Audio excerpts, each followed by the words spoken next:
ഇളയമ്മ മാത്രമല്ല, ഞങ്ങൾ എല്ലാരും അരിയാഹാരം തന്നെയാ കഴിക്കുന്നത്.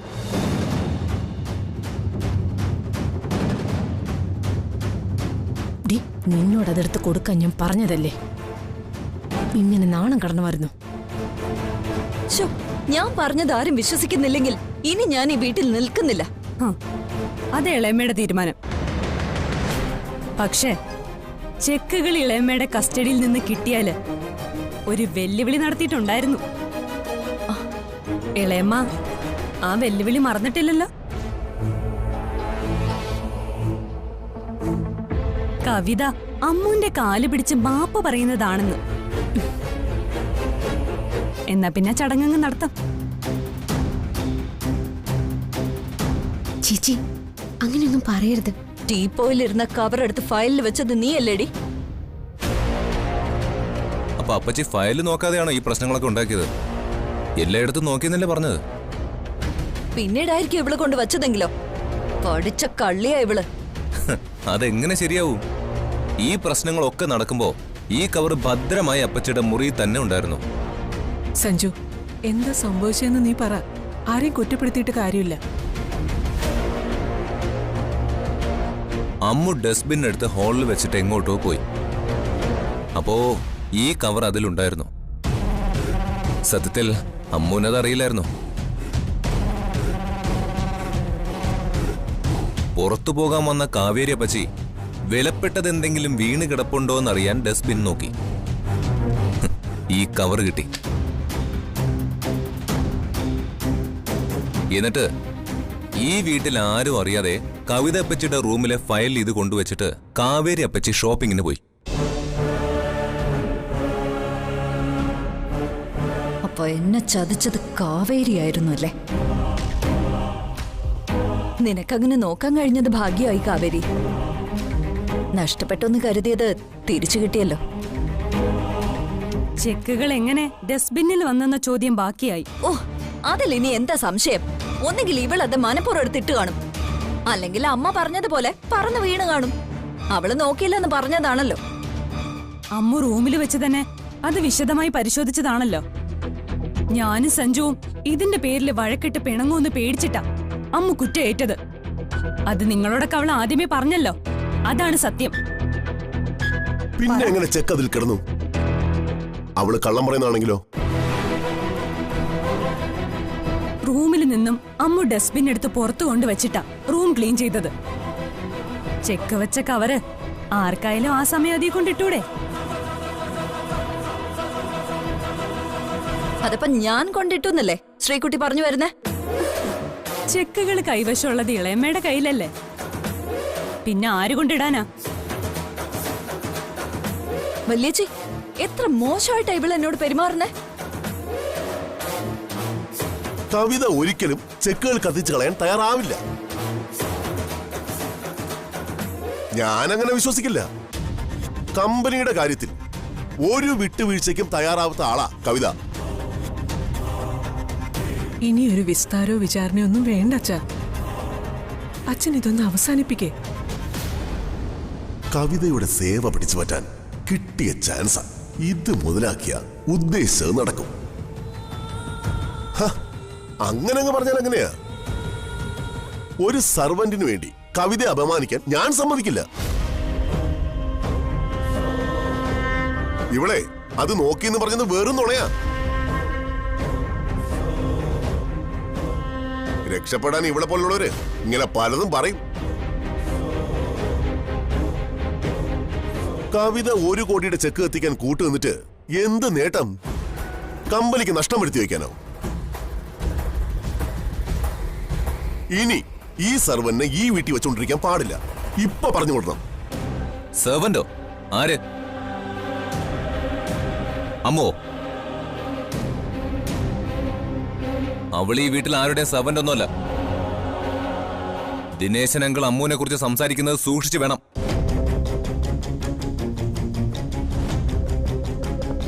ഈ വീട്ടില് ഇവൾക്കൊരു വിലയുണ്ട്. സഞ്ജുവിനെ പ്രതികരിക്കാൻ തോന്നിയതിന് നന്ദി. അമ്മു ഡസ്റ്റ്ബിൻ നോക്കിയോ ഇല്ലയോ എന്നതിന് തെളിവില്ല. കവിത അപ്പച്ചി ചെക്കുകൾ കൊണ്ടിട്ടതാണോ എന്നതിനും തെളിവില്ല.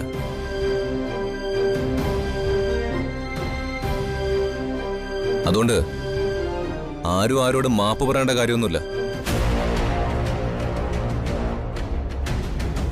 ഈ ചെക്ക് ലീഫുകൾ തിരിച്ചു കിട്ടിയതാ ഭാഗ്യമായിട്ട് ഞാൻ കരുതുന്ന. ആ പ്രോജക്റ്റ് തുടങ്ങിയപ്പോ മുതല് മോശം അനുഭവങ്ങളാണ് ഉണ്ടായത്. അത് ഏറ്റെടുത്ത വലിയ വില ഞാൻ കൊടുക്കേണ്ടി വരുമെന്ന് ഈ സംഭവം തെളിയിച്ചു തന്നു. അതുകൊണ്ട് മംഗലശ്ശേരി ഗ്രൂപ്പിന് ഇനി ഈ പ്രോജക്റ്റ് വേണ്ട. ചെക്കുകൾ എന്റെ കയ്യിൽ തന്നെ ഇരിക്കട്ടെ, ഞാൻ തന്നെ അത് മടക്കി കൊടുത്തോളാം. അപ്പോ ഇനി എല്ലാവർക്കും പോവല്ലോ മുത്തച്ഛ? അതെ, ഇതിവിടെ അവസാനിച്ചു.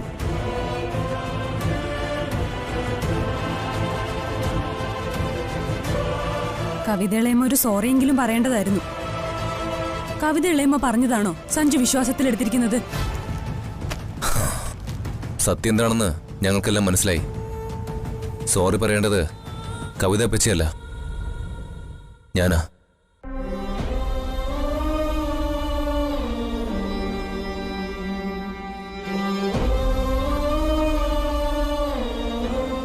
മോളെ, പാവം കുട്ടിയല്ലേ. ഞാൻ പോലും ഒരു നിമിഷത്തേക്ക് അമ്മൂനെ അവിശ്വസിച്ചു പോയി. അമ്മൂനെ അറിഞ്ഞത് നീ മാത്രം മോളെ. ഒരു തെറ്റിനും ഇട കൊടുക്കാതെ അമ്മ ഓരോന്ന് ചെയ്യുന്നത്. അതാ സത്യം അവളുടെ ഭാഗത്താന്ന് ഞാൻ ഉറച്ചു വിശ്വസിക്കുന്നത്.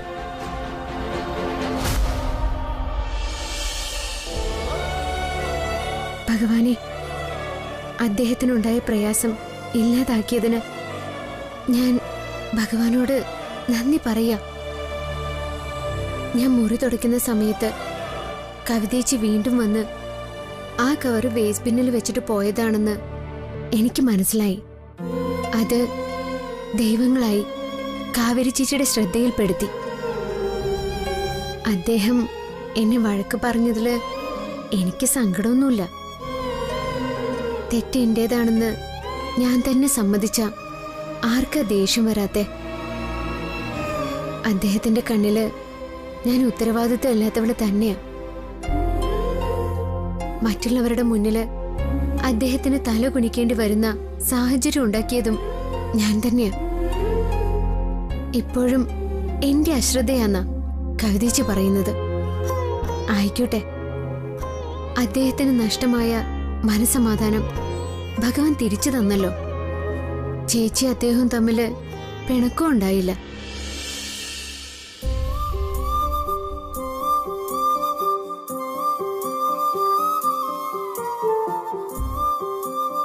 എനിക്ക് ആ സന്തോഷം മതി.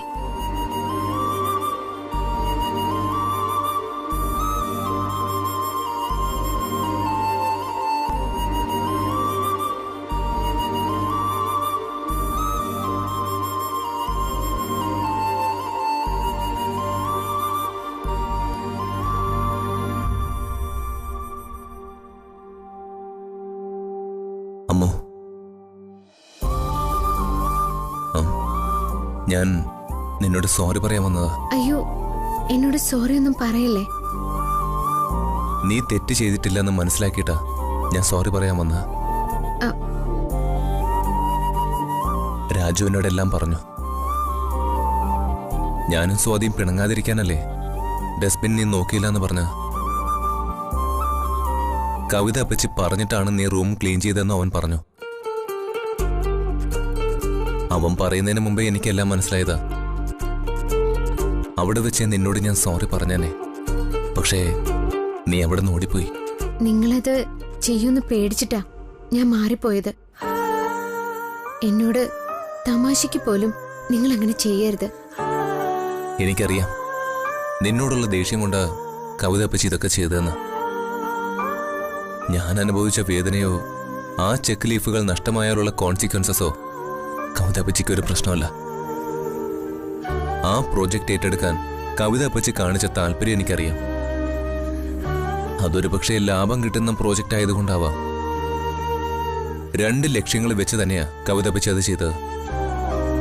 ചെക്കുകൾ കത്തിപ്പോയാൽ എന്നെ കൊണ്ട് പ്രോജക്റ്റ് എടുപ്പിക്കുകയും ചെയ്യാം, നിനക്ക് ശിക്ഷ കിട്ടുകയും ചെയ്യും. ലാഭമുള്ളതാണെങ്കിൽ അത് ചെയ്തൂടെ? അത് വേണ്ടാന്ന് എനിക്ക് തോന്നണമെങ്കിൽ അതിലെന്തോ കാര്യമുണ്ടെന്ന് കരുതിക്കോ. ആ തീരുമാനം ശരിയെന്ന് ഉറപ്പിക്കുന്നതായിരുന്നു കത്തിപ്പോയെന്ന് കരുതിയ ചെക്കുകൾ തിരിച്ചു കിട്ടിയത്. അതൊരു പക്ഷേ ഞാൻ കളിയാക്കിയ നീ വിശ്വസിക്കുന്ന ദൈവം നിമിത്തമാവാം.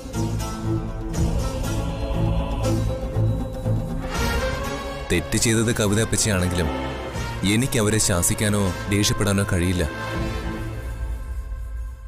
ഈ വീട്ടില് എല്ലാവരും സന്തോഷത്തോടെ ജീവിച്ചു പോണമെന്നുള്ള ആഗ്രഹമാണ് എനിക്കുള്ളത്.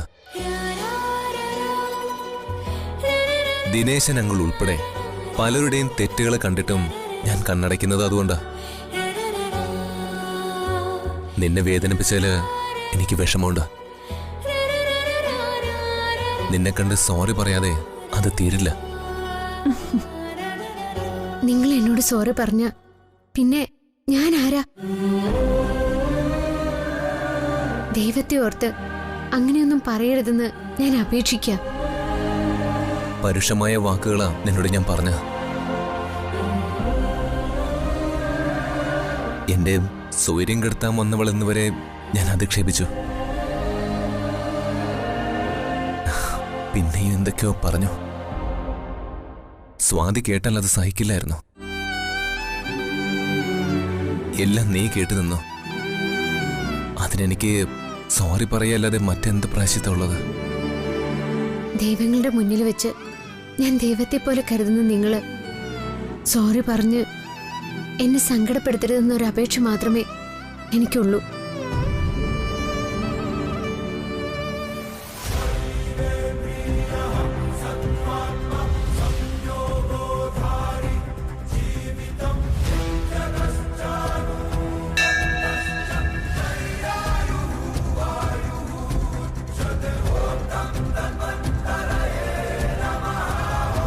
നിന്റെ സങ്കടം മാറാൻ ഇതിൽ കൂടുതൽ ഒന്നും വേണ്ടെന്ന് എനിക്കറിയാം.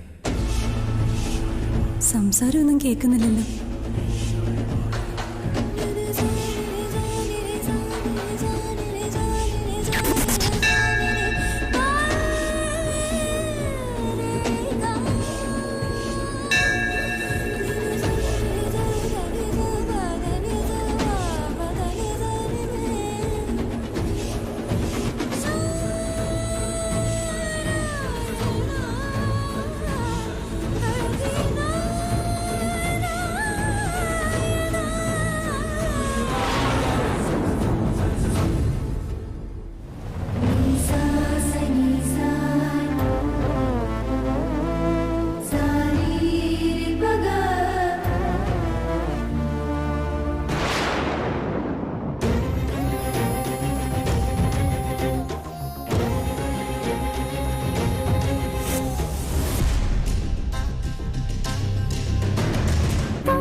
ഭഗവാനെ, എന്നെ പരീക്ഷിച്ചതൊക്കെ ഇങ്ങനൊരു ഭാഗ്യം തരാനാണോ?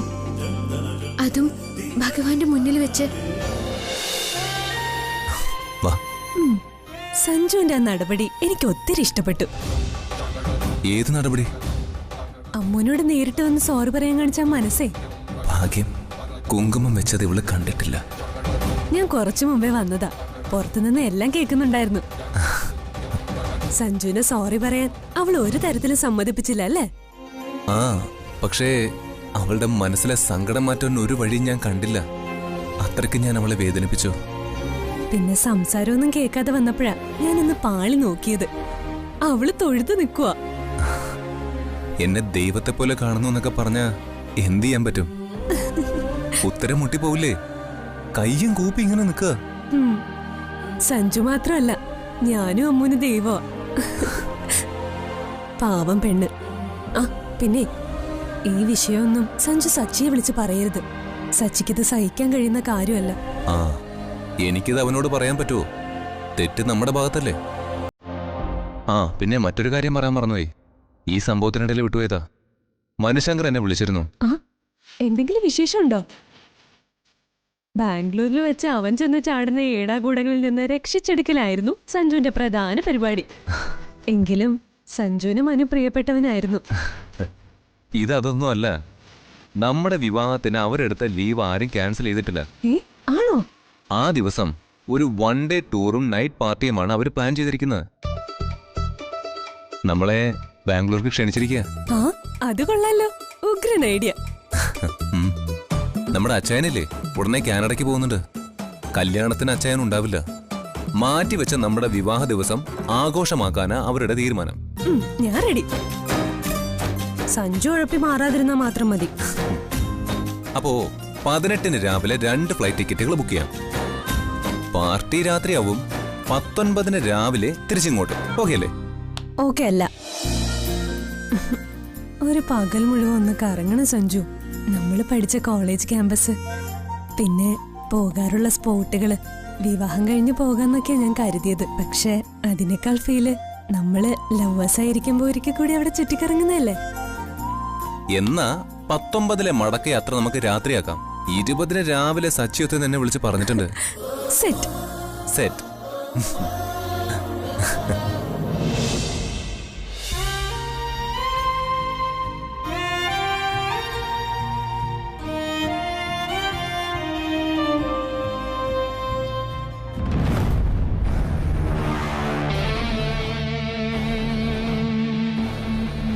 ചെക്കുകൾ തിരികെ കിട്ടിയെങ്കിലും നീ തന്നെയാണ് ഇപ്പോഴും കുറ്റക്കാരി. പിന്നെ ശ്രീകുട്ടി ഓർത്ത് സഞ്ജു പ്രശ്നം ഒതുക്കി കളഞ്ഞതാ. അതുകൊണ്ട് നീ രക്ഷപ്പെട്ടു. തെറ്റുകാരി ഞാനാണോ നിങ്ങളാണോ എന്ന് അറിയേണ്ടവർക്കെല്ലാം മനസ്സിലായിട്ടുണ്ട്. എന്ത് മനസ്സിലായെന്നടി?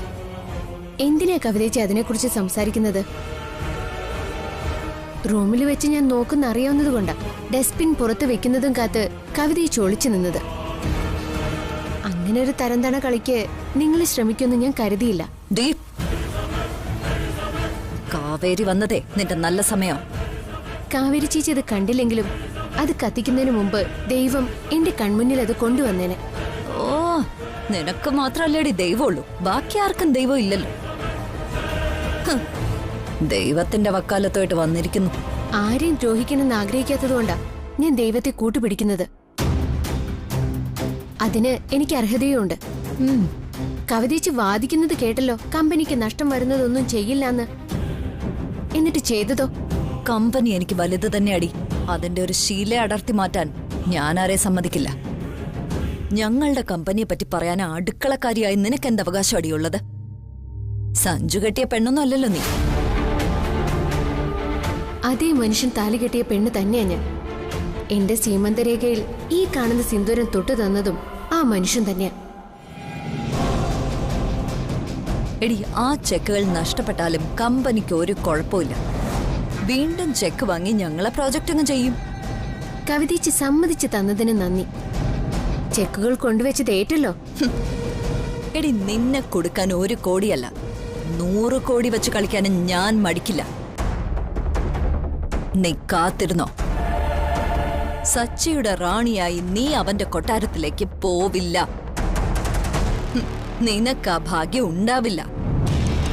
ദേ, കവിതയാ പറയുന്ന. കവിതേച്ചി, കാര്യങ്ങൾ ഇപ്പോഴാ കൂടുതൽ വ്യക്തമായത്. ആ പ്രൊജക്ട് ഏറ്റെടുക്കാൻ അദ്ദേഹത്തിന് താല്പര്യമില്ലായിരുന്നു. ചെക്കുകൾ കത്തിപ്പോയതിൽ അദ്ദേഹം അത്രയും വിഷമിക്കാൻ കാരണം അതാണ്. എന്നാൽ കവിത ചേച്ചിക്ക് ആ പ്രൊജക്ട് ഏറ്റെടുക്കണം. സത്യത്തിൽ അതല്ലേ നടന്നത്? അതിൽ എന്നെ നിങ്ങൾ കുരുക്കി. ഇതൊന്നും മനസ്സിലാക്കാൻ ഇവിടെയുള്ളവർക്ക് കഴിഞ്ഞൊന്നും വരില്ല. പക്ഷേ എനിക്കത് മനസ്സിലാക്കാനാവും. കവിതേച്ചി എന്തൊക്കെ ചെയ്താലും അദ്ദേഹത്തിന് ദോഷം വരുന്നതൊന്നും ദൈവം ചെയ്യില്ല. ഇതും ഞാൻ എന്റെ മനസ്സിൽ തന്നെ ഒതുക്കി വെച്ചോളാം.